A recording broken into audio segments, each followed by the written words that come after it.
of the goodness of God. I'm gonna sing, I'm gonna sing. Oh God, 'cause all my life you have been faithful.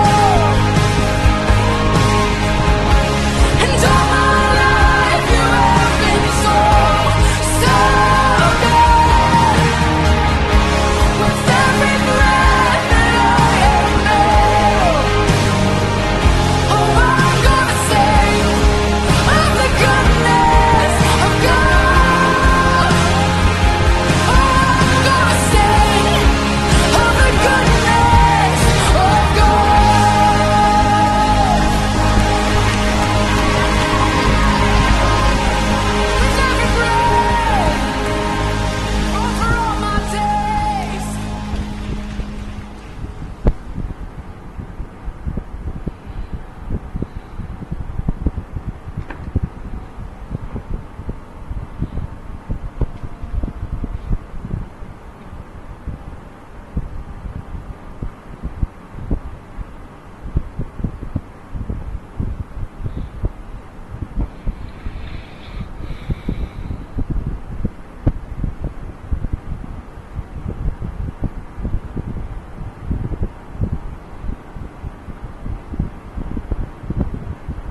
Assalamualaikum warahmatullahi wabarakatuh.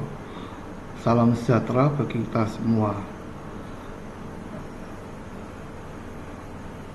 Mari kita mulai perkuliahan ke-1 mata kuliah auditing 2 periode 2003-2023 semester ganjil.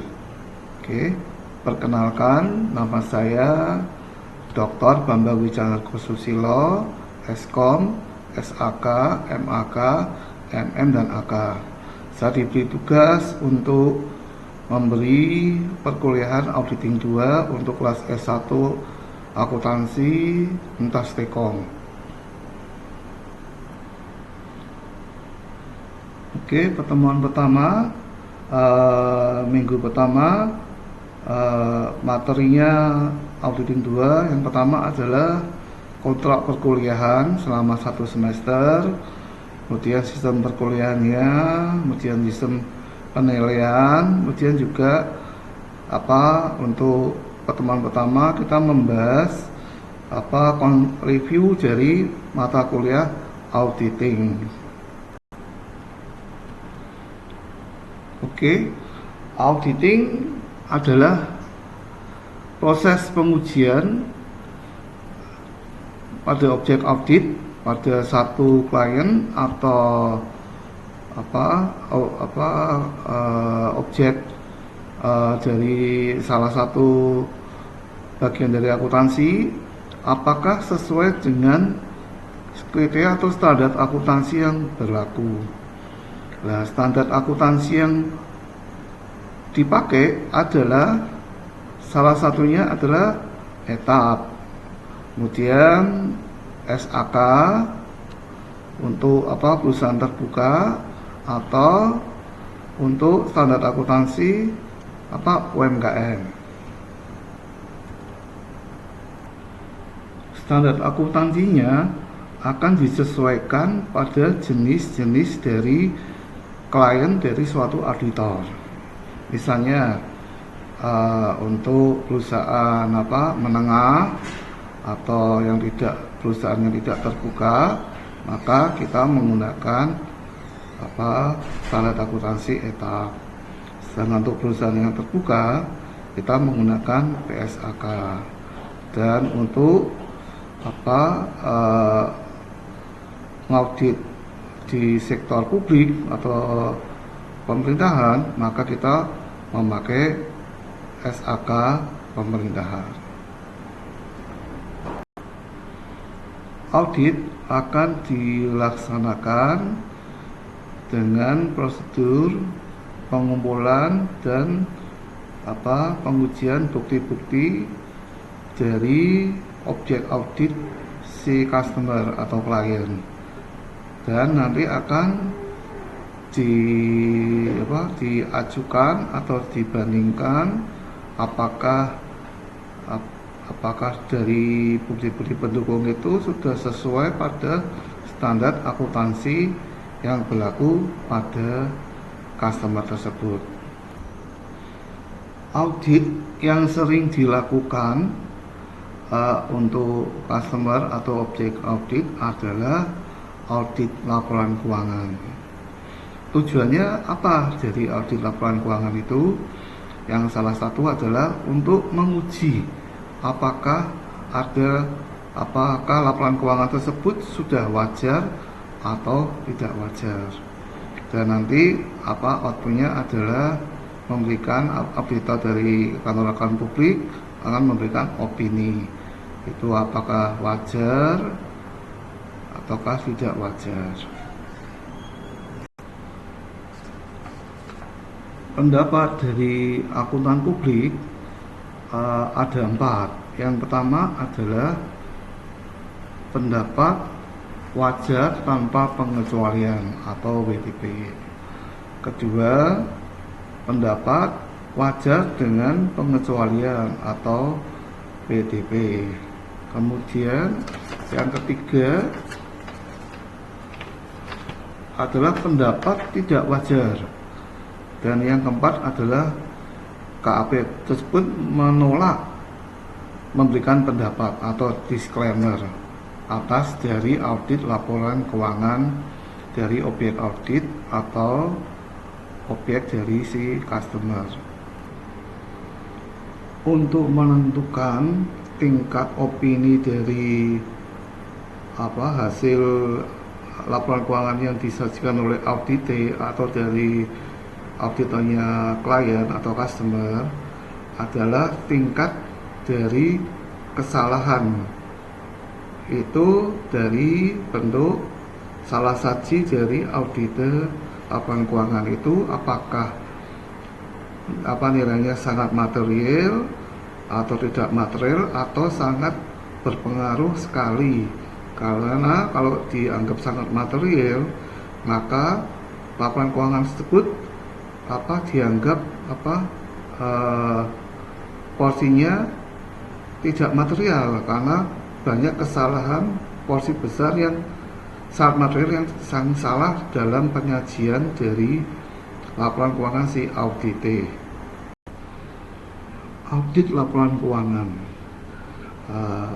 Laporan keuangan adalah terdiri dari 5. Yang pertama adalah laporan laba rugi, yang kedua adalah laporan konsistensi keuangan atau yang dulu disebut neraca, yang ketiga adalah laporan ekuitas perubahan modal, yang keempat adalah laporan arus kas atau cash flow, dan yang kelima adalah catatan atas laporan keuangan (CALK). Mengapa laporan keuangan itu sangat penting? Yang pertama, laporan keuangan itu adalah laporan informasi dari kondisi suatu perusahaan yang datanya itu bisa digunakan oleh pihak lain. Yang pertama adalah antara lain adalah pihak pemegang saham atau pemilik kekayaan dari perusahaan tersebut. Yang kedua adalah pihak peminjam atau kreditor atau bank. Kemudian yang ketiga pihak supplier. Kemudian yang keempat adalah pihak pemerintah atau pihak pajak. Dan yang kelima adalah untuk pengambilan keputusan bagi investor yang akan menanam saham atau yang sudah menanam saham dari perusahaan tersebut, apakah mereka akan menambah atau mengambil dana mereka dari perusahaan. Jadi audit itu sangat penting. Oke. Kemudian di salah satu proses pelaksanaan audit adalah kita juga harus memeriksa jurnal-jurnal atau transaksi-transaksi yang masuk dalam jurnal-jurnal apakah sudah benar ataukah harus ada kesalahan sehingga harus diperbaiki. Salah satu sikap dari auditor adalah skeptis. Skeptis itu adalah kecenderungan untuk mencurigai, tapi dengan harus ada 2 bukti yang ada baru bisa diajukan sebagai terjadi kecurangan dalam si audite dalam membuat laporan keuangan. Jenis audit dalam dunia akuntansi banyak jenis. Yang pertama yang sering adalah audit laporan keuangan. Yang kedua adalah audit kepatuhan. Yang ketiga adalah audit operasional. Yang keempat adalah sistem informasi. Kemudian audit forensik atau audit investigasi khusus. Kemudian audit internal, audit kinerja, dan macam-macam audit dalam dunia auditing. Langkah untuk mengadakan audit adalah yang pertama adalah permintaan dari pimpinan si perusahaan atau si customer untuk mengajukan proses audit kepada kantor akuntan publik.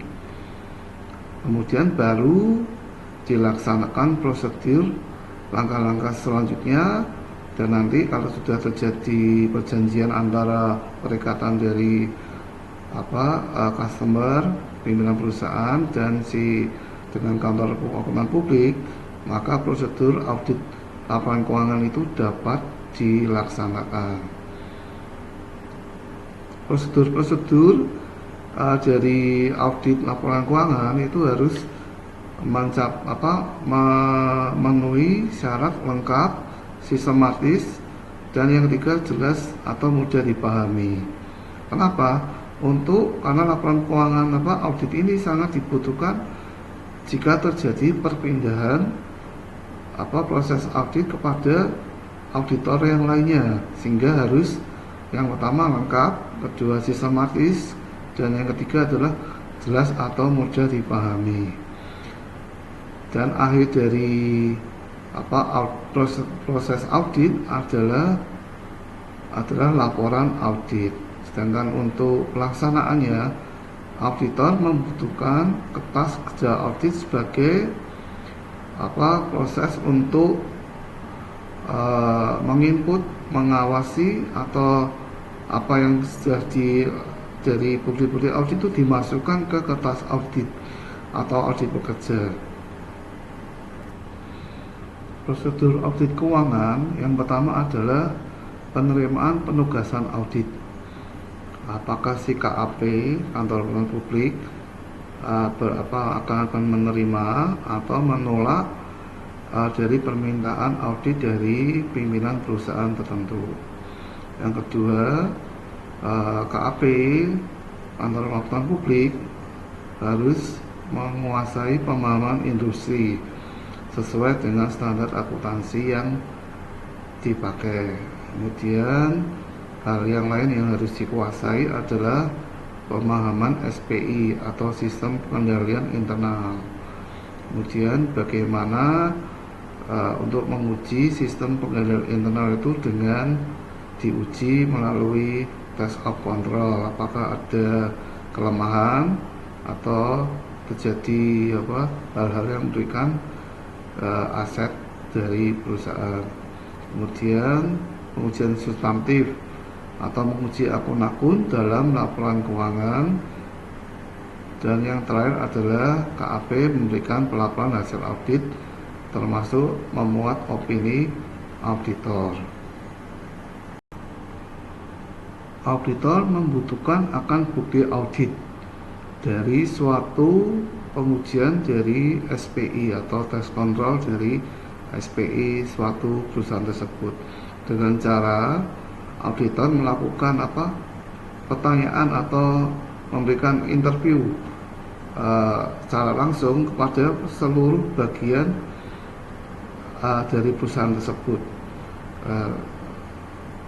Hasil wawancara tersebut atau interview tersebut akan dipakai dalam pengambilan keputusan apakah terjadi kelemahan dalam tes kontrol dari suatu sistem pengendalian internal dari perusahaan tersebut, sehingga kedepannya akan diperbaiki untuk kepentingan perusahaan tersebut lebih baik.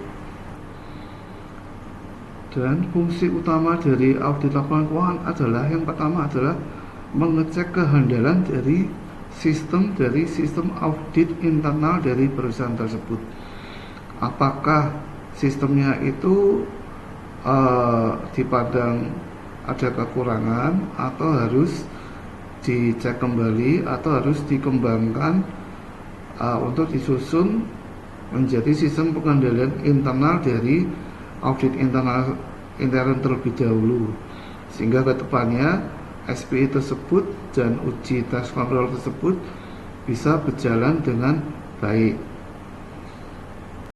Dan yang kedua adalah pengujian dari substantif dari akun-akun yang ada di laporan posisi keuangan ataupun akun-akun yang ada di laporan laba rugi. Yang pertama adalah mengecek apakah saldo akun yang disajikan di laporan posisi keuangan atau neraca itu sudah benar atau wajar. Yang kedua adalah mengecek apakah pelaporan akun itu sudah benar atau tepat. Yang ketiga adalah membreakdown dari satu sampel dari satu akun tersebut, beberapa akun tersebut, apakah akun itu mempunyai kecukupan bukti-bukti pendukung, sehingga dari proses dokumen sampai menjadi buku besar dan menjadi laporan keuangan itu apakah sudah tersedia buktinya atau tidak ada buktinya. Penerapan pengujian akun itu antara satu perusahaan dengan perusahaan lain itu sangat berbeda. Sebagai contoh, misalnya perusahaan si PTA itu dengan aset 10 triliun dan ada salah satu akun misalnya aktiva tetap AC hanya sejumlah 30 juta, maka akun aktiva tetap yang seharusnya untuk air condition AC itu tidak material. Tapi sedangkan untuk perusahaan yang dengan aset yang lebih kecil, misalnya 100 juta untuk penggolongan air condition atau AC itu meliputi 10 juta atau 30 juta, maka itu sangat material karena dari 30 juta per 100 juta atau meliputi 30% dari seluruh aset yang ada. Sedangkan perusahaan yang PTA tadi yang itu hanya 30 juta dari 10 triliun, sehingga tidak mencapai nilai yang sangat material. Tujuan utama dari audit adalah analitis akun-akun yang sangat material, sehingga kalau ada terjadi salah saji pada akun-akun yang sangat material itu nilainya, maka akan dibutuhkan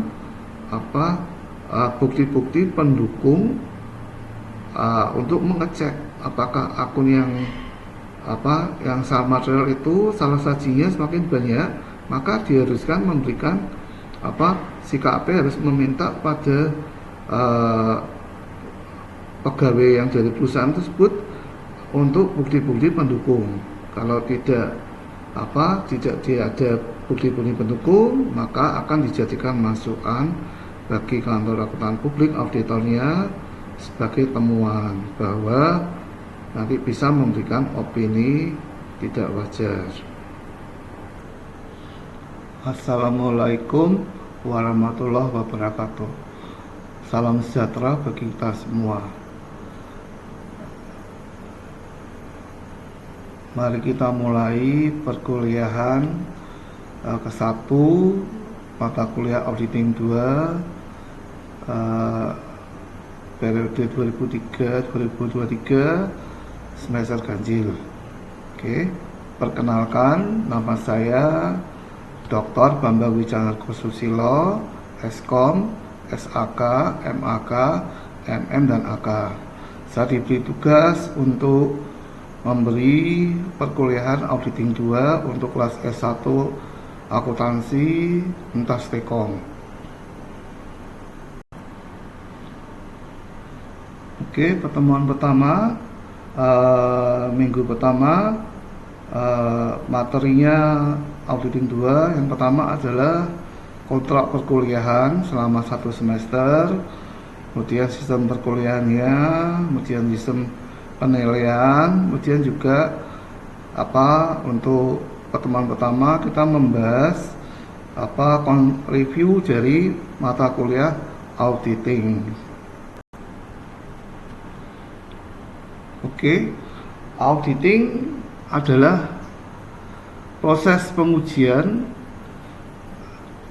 pada objek audit pada satu klien atau objek dari salah satu bagian dari akuntansi, apakah sesuai dengan kriteria atau standar akuntansi yang berlaku. Nah, standar akuntansi yang dipakai adalah salah satunya adalah etap, kemudian SAK untuk perusahaan terbuka, atau untuk standar akuntansi UMKM. Standar akuntansinya akan disesuaikan pada jenis-jenis dari klien dari suatu auditor.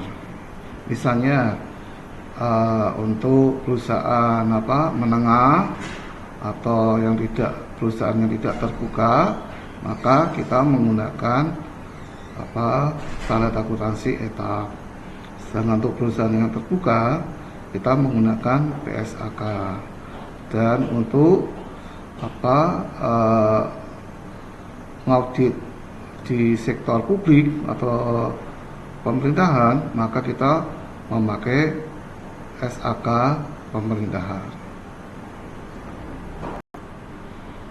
Audit akan dilaksanakan dengan prosedur pengumpulan dan pengujian bukti-bukti dari objek audit si customer atau klien, dan nanti akan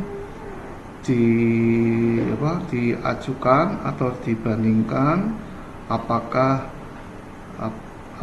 dari bukti-bukti pendukung itu sudah sesuai pada standar akuntansi yang berlaku pada customer tersebut.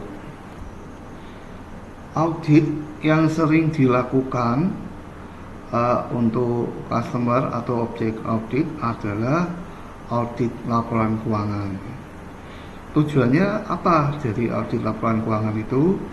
Yang salah satu adalah untuk menguji apakah laporan keuangan tersebut sudah wajar atau tidak wajar.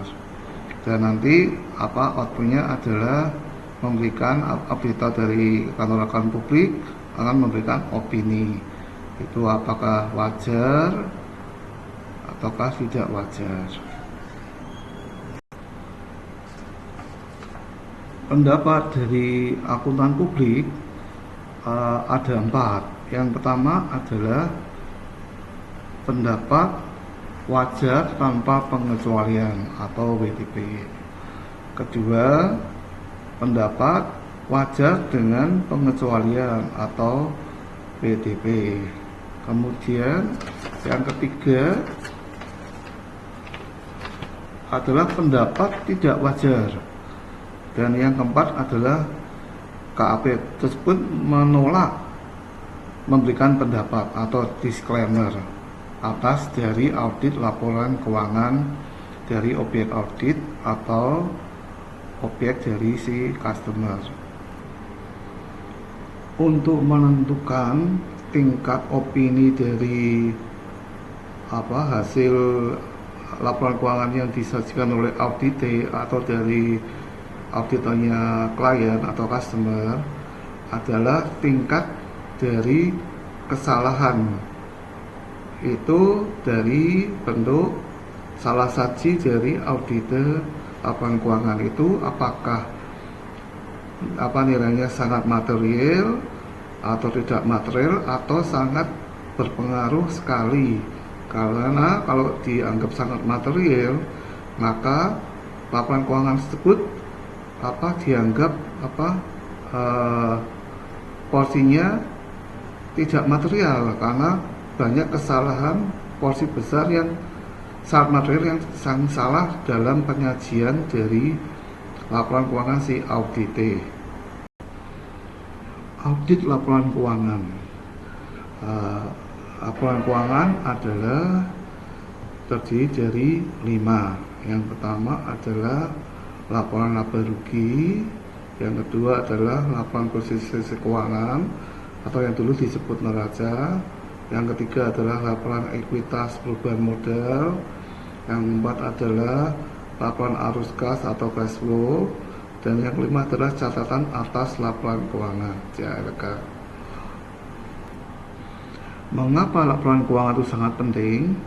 Yang pertama, laporan keuangan itu adalah laporan informasi dari kondisi suatu perusahaan yang datanya itu bisa digunakan oleh pihak lain.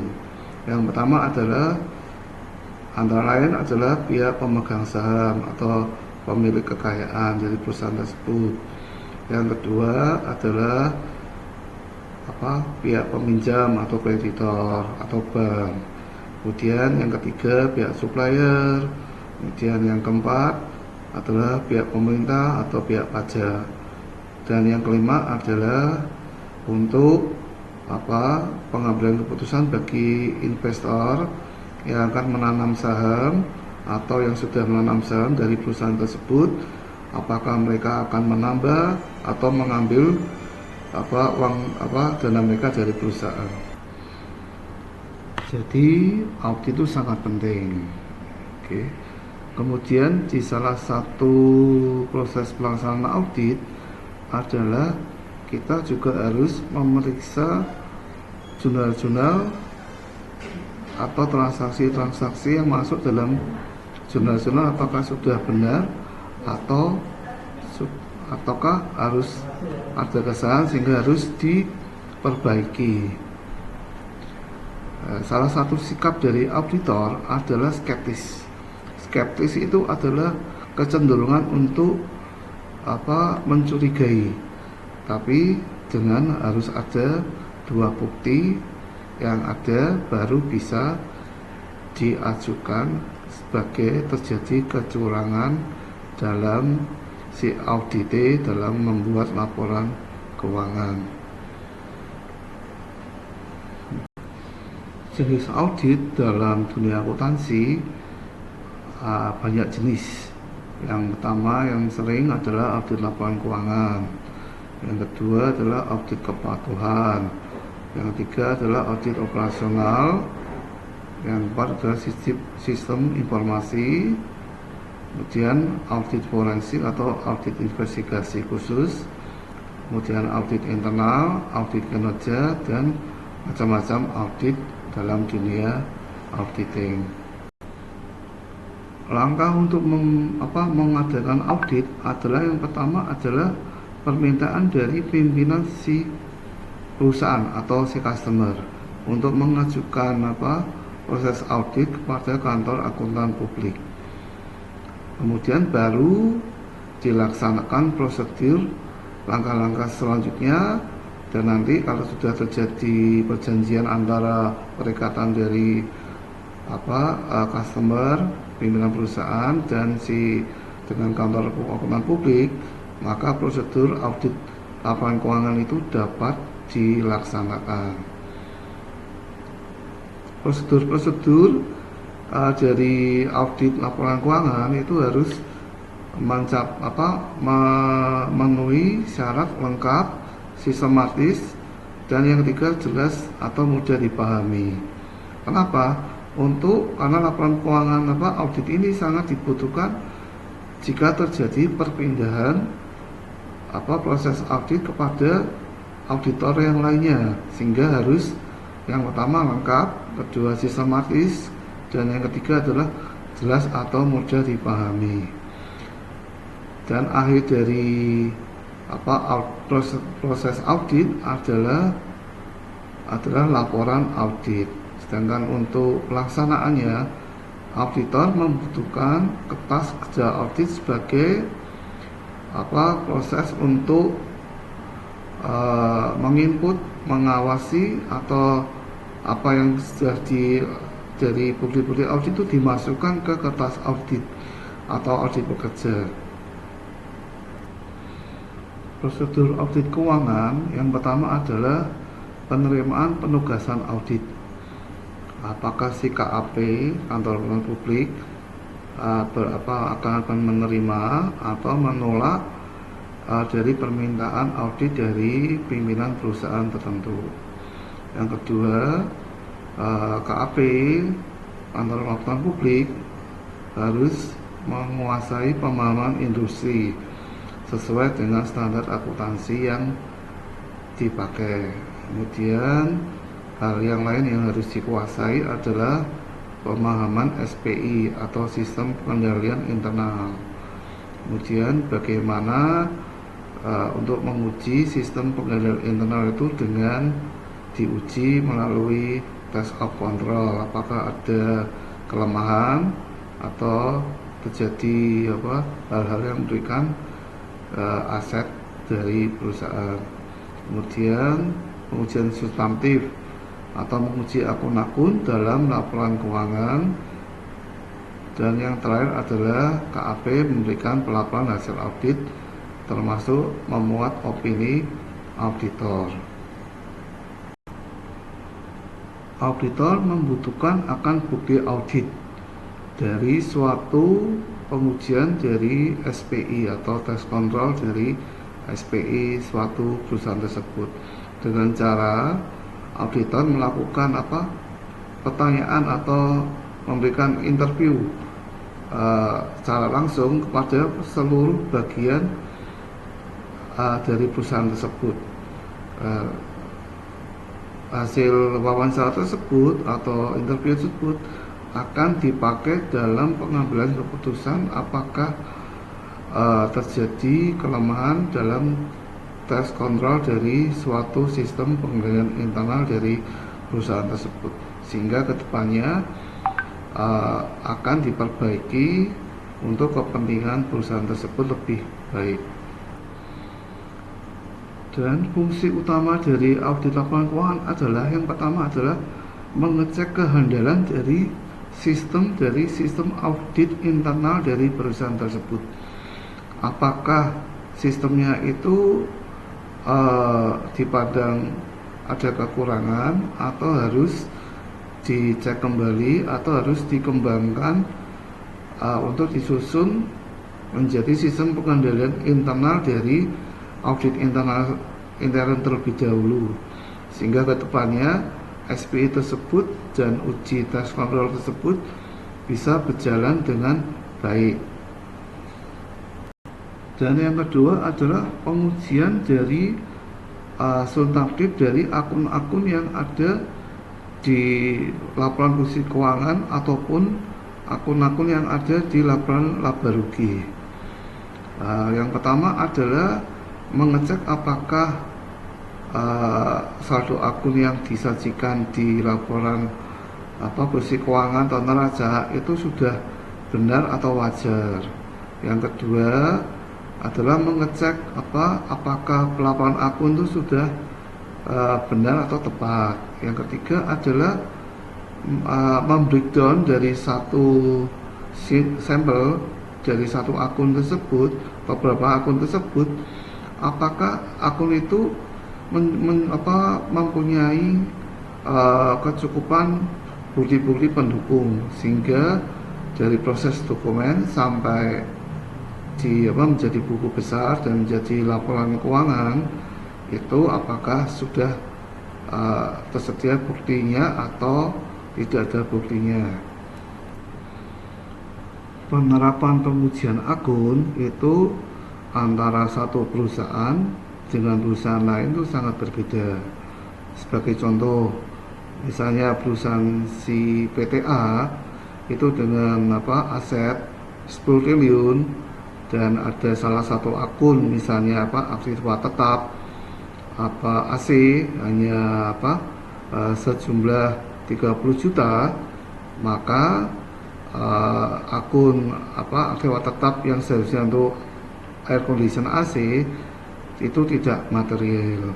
Tapi sedangkan untuk perusahaan yang dengan aset yang lebih kecil, misalnya 1 juta untuk penggolongan air condition atau AC itu meliputi 10 juta atau 30 juta, maka itu sangat material karena dari 30 juta per 100 juta atau meliputi 30% dari seluruh aset yang ada.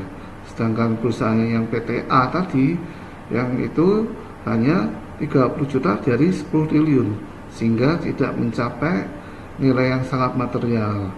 Tujuan utama dari audit adalah analitis akun-akun yang sangat material, sehingga kalau ada terjadi salah saji pada akun-akun yang sangat material itu nilainya, maka akan dibutuhkan bukti-bukti pendukung untuk mengecek apakah akun yang sangat material itu salah sajinya semakin banyak, maka diharuskan memberikan si KAP harus meminta pada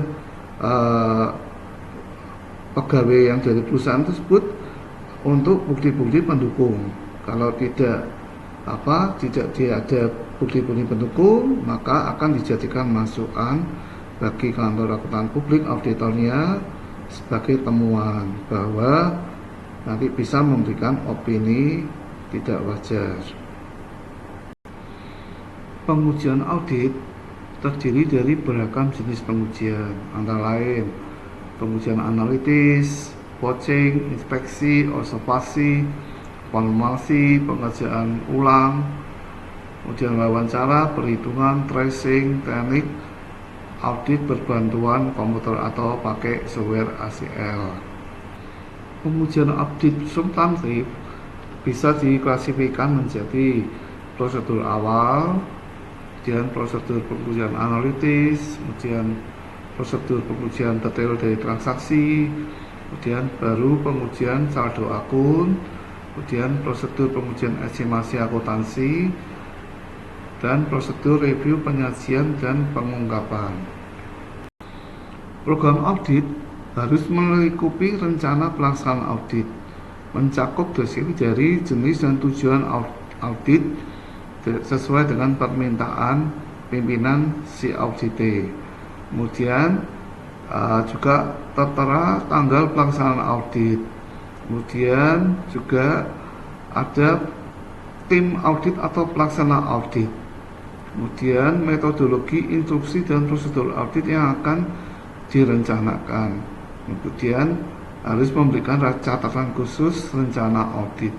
Siklus audit transaksi yang sering terjadi di normatif perusahaan adalah yang harus diaudit adalah siklus pendanaan, kemudian siklus investasi aset tetap, siklus operasional, termasuk subsektor dari sub SMA atau sub penggajian, kemudian sub pengeluaran kas atau bank, dan sub siklus siklus produksi atau di lapangan kemudian dan siklus pendapatan dan siklus investasi di luar usaha utama, dan itu akan dijelaskan pada pertemuan kedua, ketiga, keempat, kelima, dan sampai pertemuan ke-14 selain UTS dan UAS.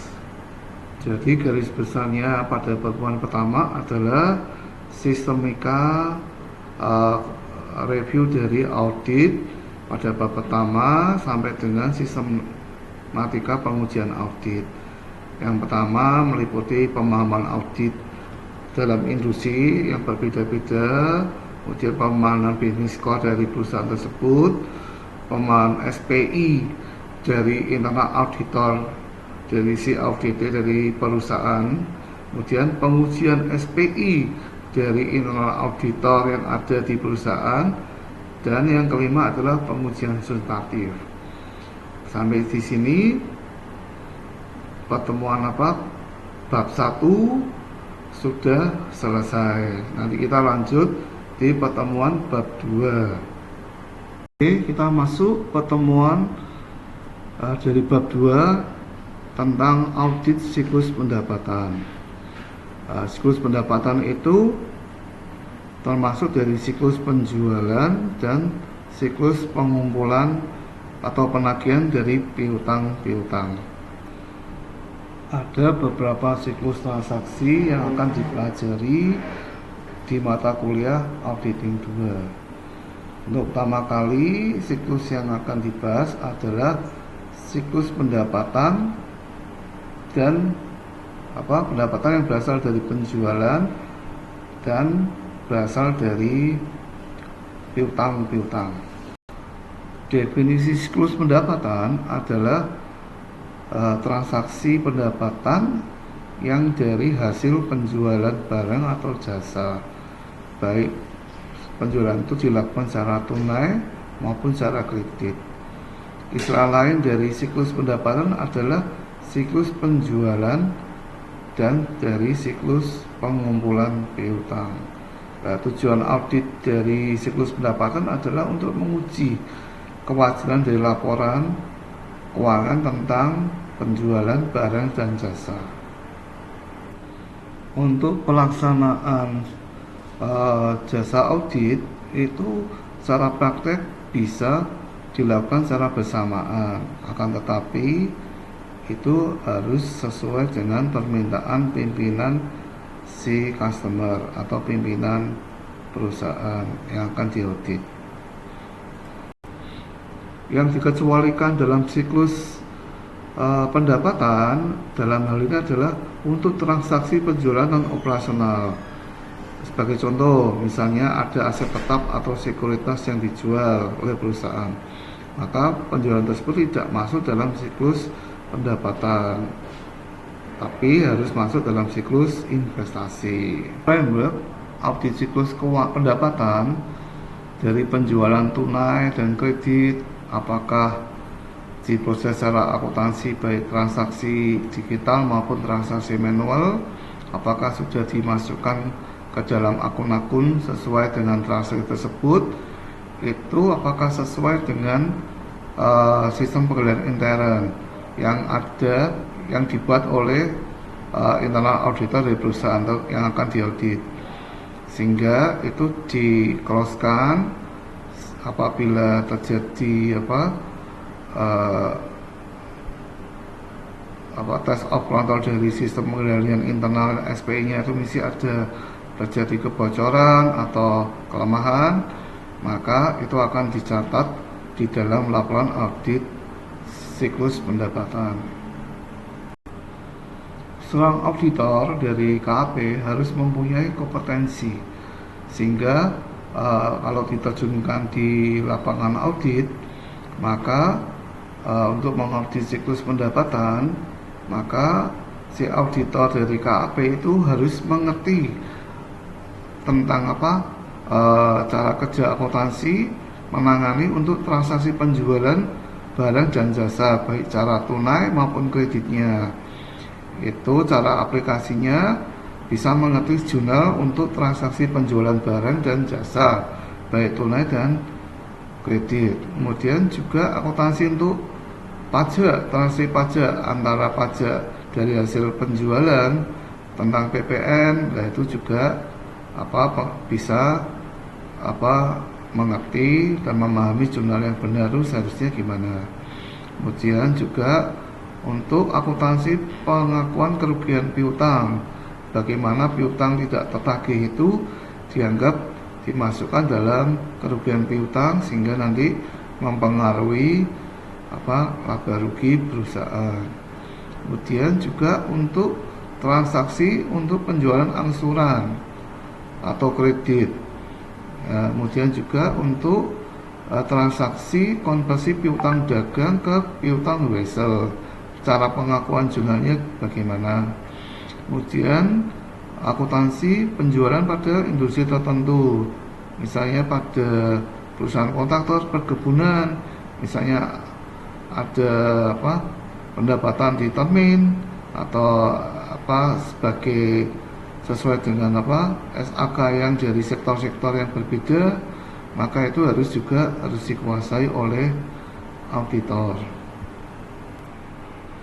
Proses audit yang dilakukan untuk siklus pendapatan sama seperti untuk siklus-siklus lainnya. Yang pertama harus memahami industri atau karakteristik bisnis, transaksi, dan jenis laporan keuangan dan sebagainya. Kemudian pemahaman business score untuk memahami karakteristik perusahaan yang akan diaudit. Kemudian memahami sistem pengendalian intern dari perusahaan yang akan diaudit. Kemudian pengujian SPI internal atau test control dari SPI tersebut. Kemudian melakukan pengujian substantif dan terakhir memberikan kesimpulan dari hasil audit siklus pendapatan. Yang dipelajari yang pertama adalah core business prosesnya dari perusahaan tersebut.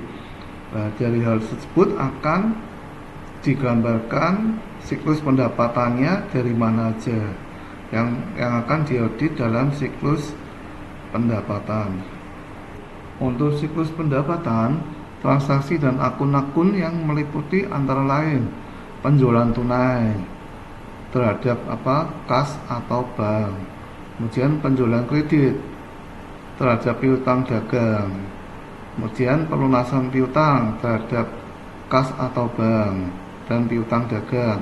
Kemudian potongan tunai untuk piutang dagang atau kas.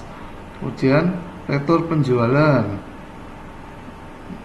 Kemudian kerugian piutang akan mempengaruhi cadangan kerugian piutang, dan penghapusan piutang akan mempengaruhi rugi laba.